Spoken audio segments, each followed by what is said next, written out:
Maniniwala ba kayo na may isla sa probinsya ng Rizal? Nandito na tayo sa summit! Woohoo! Okay, think about it. Nandito na tayo sa Talim Island. Isang isla na, syempre, around it is body of water. Damang-dama ng mga lokal sa Talim Island ang biyayang dala ng Laguna de Bay. Mula sa kanilang pangkabuhayan hanggang sa kanilang paboritong ihain. Ang paborito ng mga taga-Talim Island na burong isda at kanin. Hindi lang side dish o pampagana. Kinakain nila ito na para bang lugaw, lalo na tuwing mahal na araw. In fairness, ang sarap niya.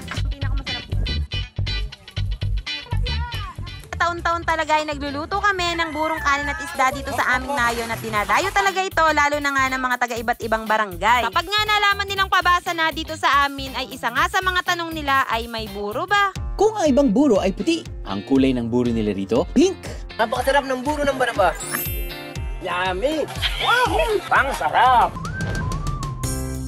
Anong naamoy mo? Ang naamoy ko, may pagkamaasim ng konti eh. Ganon? Pag nakikita kong ganyan, parang naalala ko, bagoong din. Tikman natin, tikman natin. Oh, sige. May gata. Nalalasahan mo yung gata, nalalasahan mo yung kamatis. May laman ng isda. May laman ng Natikman ko yung isda eh. May asim. So, bahala ka na kung saan manggagaling yung asim. Baka panis na lug. Totoong pinanis. Na kanin. Na kanin. For real? Buro ba talaga yan? In fairness, ang sarap niya.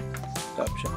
Ito na siguro yung pinaka na-appreciate kong dish na may buro. Kasi hindi mo lasa yung fermented taste na usually hindi ko masyadong nagugustuhan eh. Kanduli ang klase ng isda na ginagamit nila para sa pink buro. Nilapitan namin ang content creator na si Talim Islander para ipakita kung paano niluluto ang pink buro. Pwede po siyang iburo ng 4 hanggang 5 araw po. Kung gusto niyo po maasim, pwede niyo pong patagalin pa.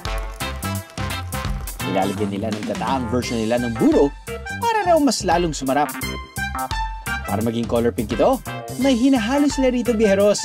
Ang pink buro, kaya nagiging pink, ay dahil sa angkak.